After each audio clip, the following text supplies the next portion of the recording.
Cuando pensamos en la conquista de América, la mente suele proyectar de inmediato imágenes de un choque muy físico, muy visual. Claro, armaduras relucientes, pólvora. Exacto. El estruendo de los cañones, el filo del acero, los caballos. Es una imagen ruidosa, caótica, donde el poder parece, digamos, imponerse exclusivamente por la fuerza bruta de las armas. Sí, es la narrativa clásica de los libros de texto. Totalmente. Pero hoy, para quien nos escucha, la invitación es a mirar más allá del humo de esos cañones. Hoy nos vamos a basar estrictamente en el trabajo del lingüista Carlos Garatea G., específicamente en su texto, que es muy revelador, llamado Los primeros años del español en el Perú. Un capítulo excelente extraído de la historia de la literatura peruana, por cierto. Social en los siglos venideros, no fue de metal, fue el idioma español. Es que el planteamiento de Garatea obliga a cambiar completamente de perspectiva, porque solemos pensar en un idioma como un simple medio de comunicación. O sea, un diccionario inofensivo para nombrar cosas y ya. Ajá. Pero en el contexto del Perú del siglo XVI, el idioma operó como un dispositivo de diseño social.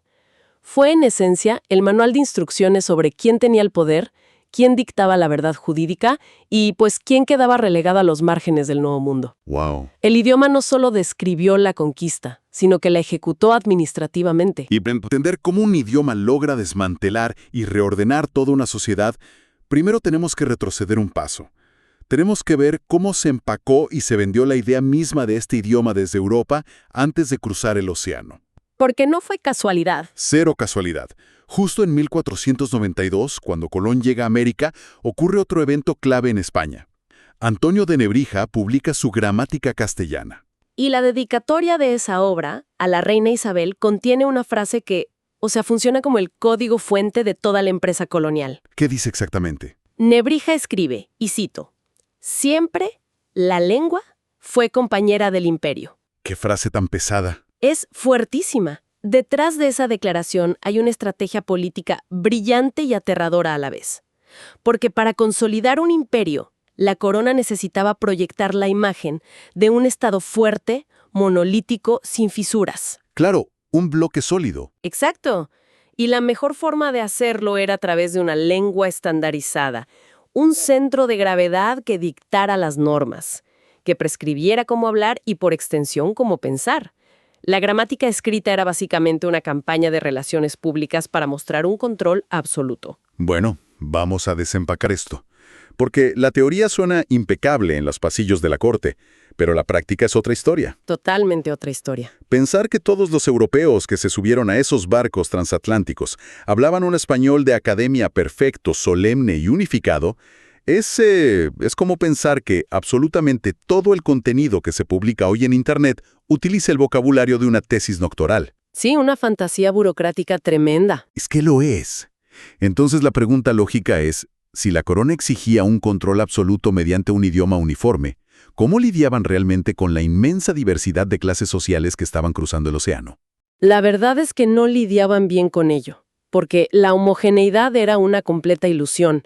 O sea, los documentos oficiales decían una cosa, pero la realidad social de España era un mosaico fragmentado y muy jerárquico. Ajá. Y tenemos evidencia directa de esto en las fuentes. En 1625, Gonzalo Correas escribe su Arte de la lengua española castellana y admite, frustrando a los puristas de la época, que el idioma es un campo minado de diferencias de clase. Se le cae el teatro a la corona. Incluso entre hombres y mujeres. La sociedad española estaba brutalmente estratificada, y la principal cicatriz de esa división era la forma de hablar. Es que Cervantes captura esa tensión de maravilla en el Quijote.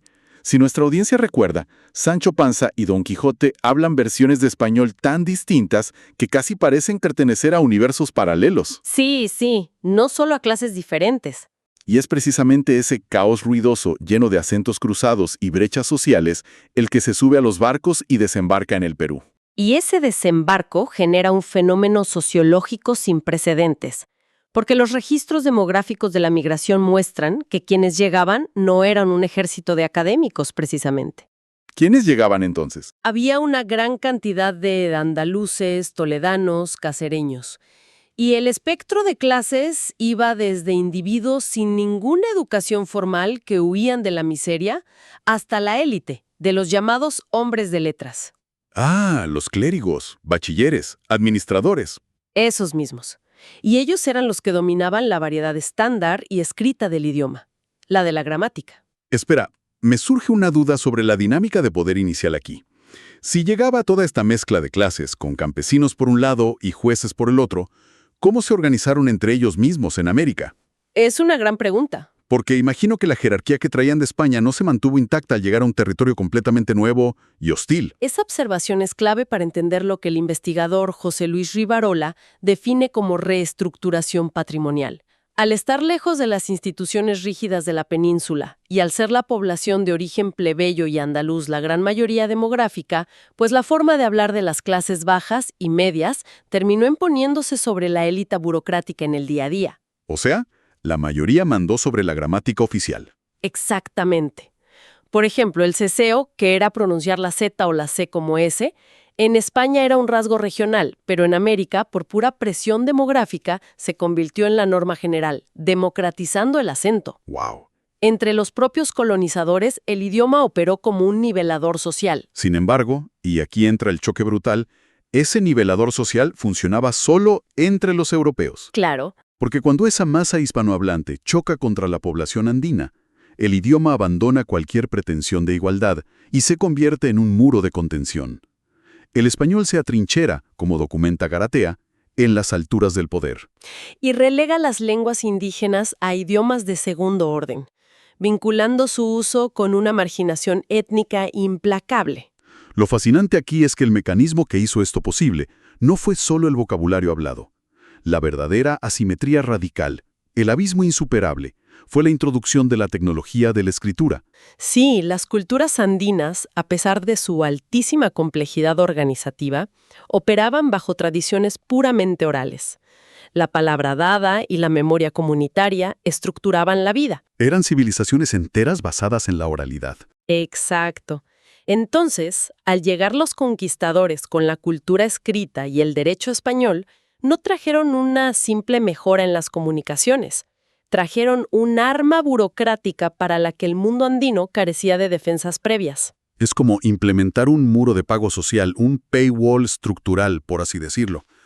De la noche a la mañana tu derecho a existir, a cultivar tu tierra comunitaria o a reclamar justicia ya no depende de la verdad o del consenso de tu pueblo. Depende de un papel. Depende de un edicto estampado en papel con firmas y sellos reales. Quien no podía decodificar la tinta literalmente quedaba fuera del sistema jurídico. La indefensión debió ser absoluta. Imaginemos, para entender el peso de esto, que de un día para otro, las escrituras de una casa, los derechos laborales y la identidad legal de una persona pasaran a estar encriptados en un lenguaje de programación desconocido. Y encima operado por tribunales extranjeros. Los jurídicos medievales. Y exigía el dominio de un discurso tan complejo y excluyente que funcionaba perfectamente como un candado para proteger los privilegios de la nueva clase dominante. Aquí es donde se pone realmente interesante, porque frente a una aplanadora sociológica de ese nivel, lo lógico sería asumir que la población originaria quedó reducida al silencio perpetuo, ahogada en trámites que no podía leer. Sería la conclusión fácil, sí. Pero la historia de la dominación siempre genera historias de adaptación estratégica, y cuesta creer que no hubiera fisuras en ese monopolio de la escritura. Las hubo, y surgieron de donde el imperio menos lo esperaba. Aparece la figura sociológicamente fascinante de los indígenas ladinos bilingües. Ajá. Durante los siglos XVI y XVII, un sector de la población dominada comenzó a apropiarse de esta tecnología excluyente. La necesidad de supervivencia empujó a autoridades indígenas, los curacas, a entender que la única forma de defender sus territorios no era con arcos o lanzas. Era aprendiendo a usar el código fuente del opresor. Exactamente. El caso más deslumbrante que analiza Garatea es el del escribano andino Juan Alonso Nampampoma. Y un indígena operando como escribano oficial en el sistema de justicia colonial.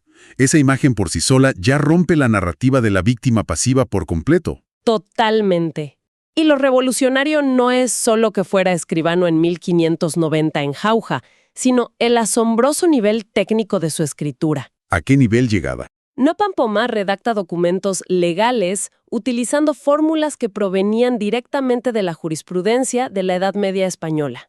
Garatea detalla, por ejemplo, cómo Napan Pomar utiliza obsesivamente el conector copulativo Y o E para abrir y encadenar oraciones. Como una plantilla legal. Sí, escribía frases como luego el dicho inquisidor o y se han dado a las calles. Y esto importa porque no es simplemente una cuestión de ortografía caprichosa, ¿verdad? Entiendo que ese conector tenía una función de seguridad en la época. Precisamente, en la tradición jurídica medieval, iniciar las frases con Y o E era un mecanismo para cuestionar los argumentos legales de forma ininterrumpida. Así evitaban que alguien pudiera añadir cláusulas falsas o manipular el documento posteriormente. ¿Qué nivel de detalle? Demuestra que Napan Pomar no solo aprendió a trazar letras españolas, aprendió la ingeniería interna de la ley imperial. Y a veces la mezclaba ocasionalmente con sutiles interferencias de la gramática de su quechua materno. Es de una ironía sociológica brillante. Los conquistadores construyen esta fortaleza legal inescrutable para garantizar su jerarquía, asumiendo que las poblaciones originarias jamás descifrarían la arquitectura del sistema. Y se equivocaron. Y de pronto, un sector indígena no solo aprende a leer, sino que domina la coreografía completa del litigio y utiliza los tribunales del virreinato para defenderse. Usaron la burocracia del imperio contra el imperio. Y asumo que esta rebelión legal no le hizo ninguna gracia a la élite. Uy, causó un pánico tremendo. La idea de un subalterno dominando las herramientas del poder desestabiliza cualquier régimen. Lógico. En 1570, el virrey Francisco de Toledo dejó un registro escrito donde se quejaba amargamente del peligro que representaba el hecho de que los indios ya supieran leer. Decía que se corrompían. Pero hay un nivel aún más profundo de esta alarma documental que quiero destacar de las fuentes. Adelante, te escucho. En 1588, un clérigo llamado Bartolomé Álvarez escribe en testimonio escandalizado. Relata haber visto a poblaciones andinas organizando recolecciones de dinero para comprar libros de derecho en el mercado. ¿Libros de derecho? Sí, menciona específicamente manuales de litigio e incluso las 7 partidas, la monumental obra jurídica del rey Alfonso X. Poblaciones marginadas comprando el código civil y penal más complejo de la historia medieval española. Invertían sus recursos para iniciar pleitos y arrastrar a sus opresores a los juzgados. El conocimiento legal operando como una contramedida de supervivencia. Es fascinante cómo el idioma, que fue diseñado como una prisión, ofreció las herramientas para limar los barrotes desde adentro. Es una imagen perfecta. Pero claro, mientras esta élite de caciques y escribanos indígenas lograba hackear el sistema en los tribunales superiores, en las plazas públicas, en el trabajo y en el mercado, el grueso de la población experimentaba una invasión sociológica mucho más cotidiana y silenciosa. Sí, el impacto del día a día. La imposición lingüística alteró hasta la identidad del mundo material. Si conectamos esto con el panorama general de la administración colonial, descubrimos una de las formas de dominación más cínicas que existen. El reemplazo léxico por pura conveniencia logística. A ver, explícanos eso. El cronista Agustín de Zárate ofrece un testimonio invaluable alrededor de 1577 sobre cómo se nombraba la realidad en el Perú. Documenta que los españoles sentían un profundo desinterés o directamente se negaban a aprender los nombres originarios de las cosas. O sea, llegaban a un territorio que llevaba milenios habitado, con ecosistemas hipercomplejos donde cada río, cada cargo político y cada cultivo tenía un nombre preciso en las lenguas originarias. Y sin embargo, el español opera como una aplanadora que borra esos nombres de los registros. Porque para la maquinaria imperial, la diversidad local es ineficiente. La administración de la conquista necesitaba reportes estandarizados. Ajá. Burocracia pura. Así que, en lugar de aprender los términos quechus o aymaras, los españoles impusieron una plantilla de vocabulario que habían aprendido en sus campañas previas por el Caribe y Centroamérica. ¿En serio? Sí, actuaron exactamente igual que una corporación moderna que instala un mismo software administrativo en todas sus sucursales globales para facilitar la contabilidad en la sede central sin importar la cultura local. Una estandarización corporativa del siglo XVI. ¿Y cuáles son las evidencias palpables de esta plantilla administrativa impuesta? Son palabras que, irónicamente, consideramos nativas del Perú hoy en día. Sara te relata que a los señores principales de los Andes se les llamaba curacas en quechua. Claro. Pero a los burócratas españoles les resultaba molesto aprender un término distinto para la autoridad política en cada región de América. Así que borraron el término oficial e impusieron masivamente la palabra cacique, que es de origen taíno, de las Antillas. Wow. Y no solo eso. A la planta sagrada andina, el sara, le superpusieron la voz caribeña maíz. A la bebida ritual, el asgua, le aplicaron el término chicha, que traían de una lengua de Panamá.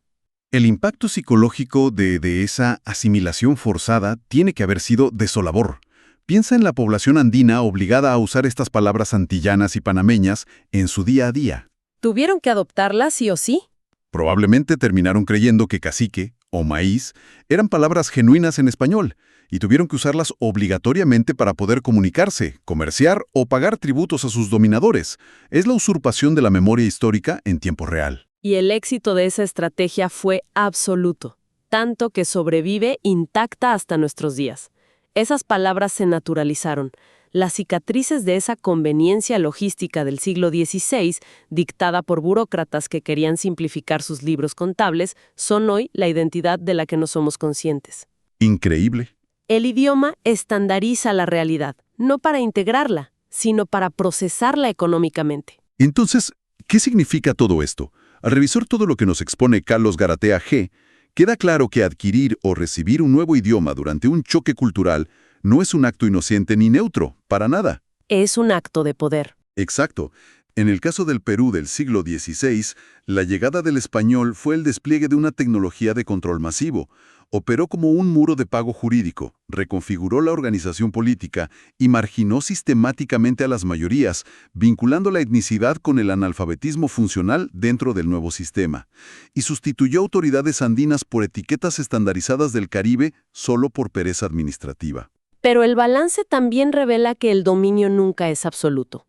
Esa misma tecnología opresora fue diseccionada, aprendida y utilizada por un sector resistente de la población originaria. Los que hackearon el sistema. Ellos comprendieron que las leyes escritas eran la nueva arena de combate. Al comprar manuales medievales y replicar el lenguaje de la corona, convirtieron un instrumento de sumisión en un arma de litigio.